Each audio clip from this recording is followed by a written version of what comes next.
Financé par la Banque mondiale, ce don du projet Suède-Guinée est composé d'équipements de mobilier de bureau pour appuyer les services techniques des différentes directions. Un geste qui permettra la mise en œuvre de 4 sous-projets allant dans le sens de l'autonomisation des femmes et le maintien de la jeune fille à l'école, gérés par certains ministères afin d'assurer le suivi et la supervision des activités de ce projet. Notre objectif, c'est de renforcer les capacités techniques et opérationnelles des services techniques du ministère de l'Éducation nationale.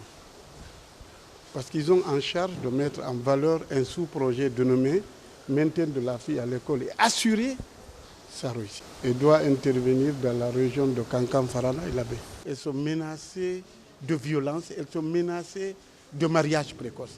Donc, en les maintenant à l'école, en donnant un appui pédagogique, un appui technique, nous aurons une femme modèle que la société guinéenne cherche.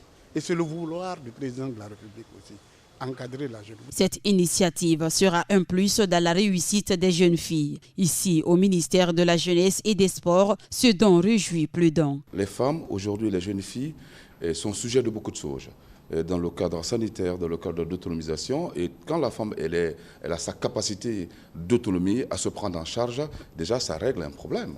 Et ce problème, c'est ce problème chouette qu'elle a aujourd'hui à renforcer d'avoir les capacités techniques des cadres du département avec l'appui de la Banque mondiale pour arriver en évidence à cette autonomisation des femmes. Ce sont 94 jeunes filles qui sont concernées par ce projet et 145 établissements scolaires. Plusieurs activités seront menées sur le terrain par les cadres de ce projet. Le gouvernement envisage accompagner déjà les boursières de cette année. Ces jeunes filles ont été récompensées par le président de la République et tenez-vous bon, les lauréates de Senamsco, elles doivent faire un déplacement sur les États-Unis, elles ont déjà leur visa, c'est une très très bonne chose, c'est un accompagnement du gouvernement de la transition, c'est un accompagnement, le soutien du président de la transition.